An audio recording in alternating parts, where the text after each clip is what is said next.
Hello and welcome to Shelby Township Parks and Rec in the News. I'm Joe Youngblood. With us today we have Jim Gamicia, who is the Burgess Shadbush Nature Center Supervisor. Jim, you had a lot of busy things going on this summer. We know we just wrapped up camps over there. The last time we talked, in conjunction with the Parks and Rec, we had the 30th Annual Fishing Derby, which was moved to August now. So Yes. How did that go this year? It went great. We had a wonderful turnout. Largest fish was just under 16 inches, and lots of families came out to enjoy our beautiful Heritage Garden Lake, and some time together doing some angling. So we had beautiful weather. It was a great weekend. A lot of prizes given out. Great fish. So we have some prizes for the winners, but also everyone can be a winner because we have some giveaways Door randomly. prizes, Yeah? yes, door prizes just for participating. So Wonderful. we had some lunch cooler bags that we handed out for door prizes, and then the first, second, and third place fish caught for each age group also got some prizes, some tackle and some fishing rods. And there's a wide variety of fish in that lake, because I know we had the fishing derby, which was a wonderful event, but we get people fishing up there all the time. Yes. Get some pike, bass, Yep. perch, sunfish, pretty much anything. Yes. Great variety in that lake. We stock some of it, but also some people just come and bring their own and release into that lake that they've caught elsewhere. Sure. So, That's why we see some of those large goldfish carp. Yeah, that looks like they're large carp that are orange. Yes. Very interesting. But we do ask the people just to keep the, if they can do a catch and release program down at the lake. Yes. I mean, we can't mandate that, but we just ask for that. Right. And it keeps our ecosystem healthy, and it keeps it self-stocking, essentially. Definitely. Well, let's take a look, Jim, at some of the great footage that we have from our wonderful Shelby Township Cable Department of the 30th Annual Fishing Derby.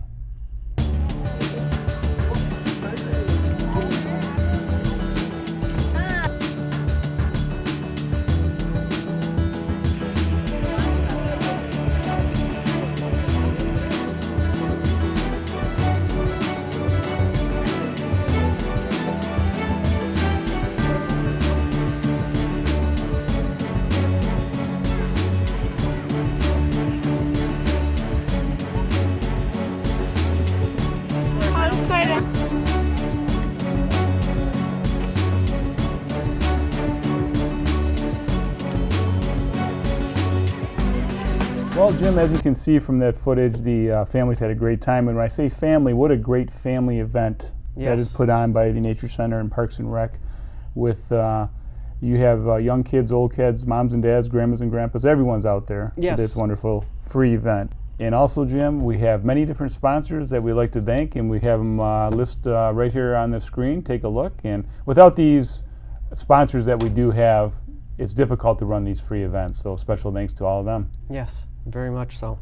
All right, Jim, thanks so much for being out there and coordinating the event, along with Pam Marshall from Parks and Rec and Mike Adams. What a great event we had. So if you're interested for next year, for the 31st annual event, give us a call at Shelby Parks and Rec next year. You can sign up ahead of time or the day of the event. Right, we do take day of registration. All right, great job, Jim. Thank you. Also, staying with the Nature Center theme, we have a lot of different events out there. And recently we had the Sportsman Skills and Dare Day.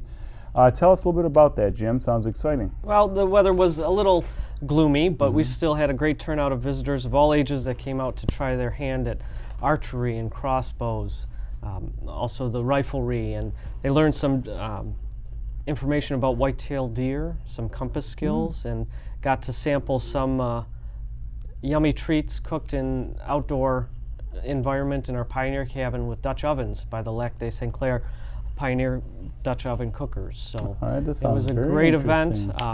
Lots of people came out. We hold these rain or shine just because they're somewhat flexible in where we can hold them and what we can do. So we still put on a great program, and we're thankful for everybody who came out to help us. So you probably get a mix of some young kids who are interested in possibly becoming a hunter down the road? Or yes. Also some kids are looking into some Boy Scouts, I would imagine, because this kind of sounds like right up the alley with archery, crossbow, compass, and being out in the woods. All kinds of scouting, lots of families coming out to learn about being out in nature, and if they wanted to pursue camping or certain hobbies with their kids one day, It's a good event to have a little taste of different skills. It does sound like a good time, and once again, we mentioned families because that's one of our main priorities here at Shelby Parks and Rec is providing a great experience for the families here in Shelby Township. Definitely. Jim, we know you guys are very busy over there at the Burgess Shadbush Nature Center. We got some other events coming up. Why don't you just walk us through here? We're into summer, getting into fall. What are some of the fall programs we have coming up? Well, this Saturday, September the 17th, from 1 to 3, we have our Last Gasp insect collecting event. Last gasp insect collecting before the winter hits. Last chance, yep. We'll catch some of our own insects with nets and then have a chance to examine them, give all the participants a chance to examine them under microscopes, see what kind of interesting facts we can learn about them. We have such a beautiful natural area at the Shadbush Nature Center that enables us to find such a variety of bugs to observe. Now, do you guys go out into the woods on the trails to find these bugs, or Yes. is it just right outside the doors? Around the gardens, near the gardens, and along the wood line, we try and stay close to the center because it is an interactive indoor-outdoor program. But a little bit of trail walking will be involved. Okay. So, Jim, Last Gasp insect collecting, September 17th. Very interesting, before the winter hits. Sounds like a great program. And what else do we have coming up? Well, we have our Spider Mania coming up on October 15th from 11:30 to 3:30. That's a Saturday. It's $3 for ages 4 and above. We have lighter spider programs at 1 and at 2:30 p.m. Gives our visitors an opportunity to learn about interesting facts and biology about spiders and take some microscopes, learn about the parts of the spiders, and also do a spider craft. Well, the big question we always get is, will the tarantulas be there that day? Yes, tarantulas. That's always a big draw. For some people, other people won't be about. within 2 miles of the building if the tarantulas are there.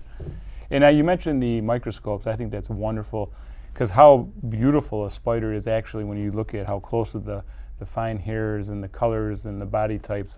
That'll make it worthwhile for the children. Definitely. So that's the Spider Mania. Don't want to miss that program. And what else do we have coming up, Jim? One of our biggest events of the year is the Haunted Nature Center, and that'll be offered on Friday and Saturday nights, October 21st and 22nd. From 6 to 8 p.m., we take the last admission to the center at 7:30 each night. Is that rain or shine event? Rain or shine. Make sure to bring some bags for treats. And it's meant to evoke an eerie and a playful Halloween theme, not to be super scary, but we do encourage, if there's any question, we'll allow parents to go through and check while one parent stays behind with the children. The other parent can go through and see, or we have pictures on our Facebook page of prior years, so you can take a look at that if you search for the Burgess Shadbush Nature Center on Facebook.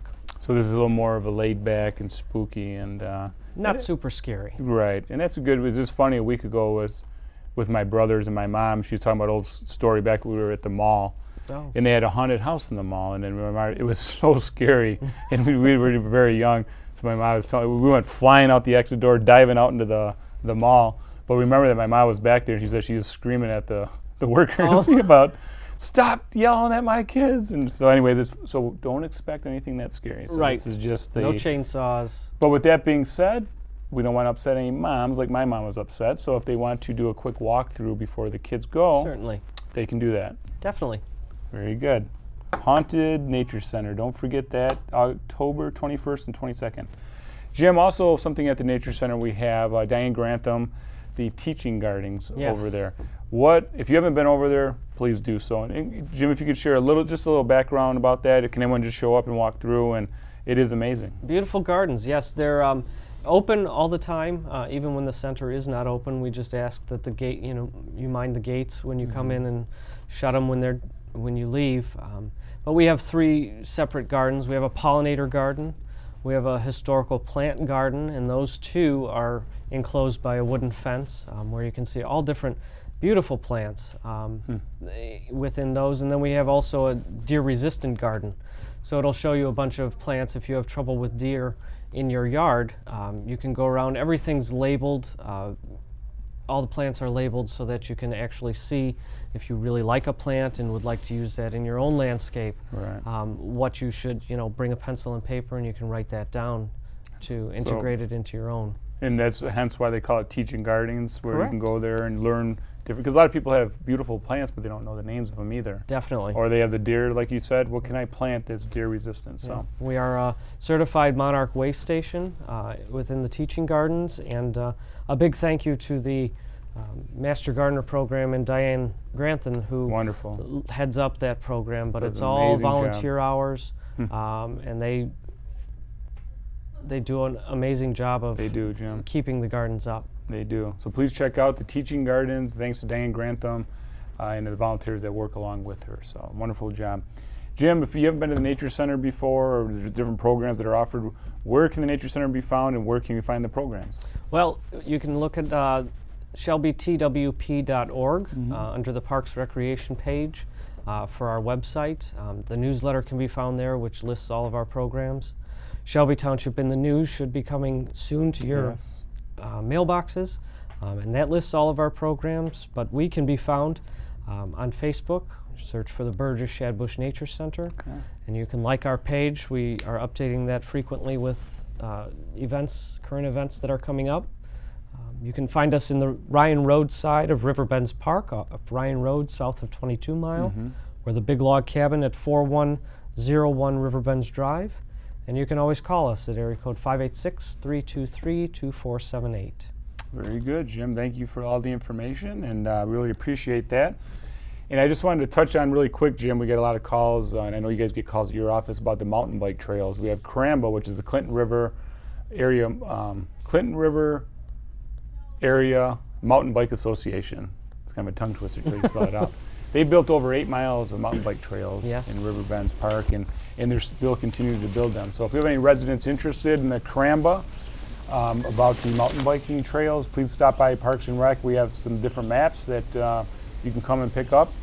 And also just a little update on the Iron Bell Trail, which is going to be going from Iron Mountain to Belle Isle. Part of it goes through Riverbends Park.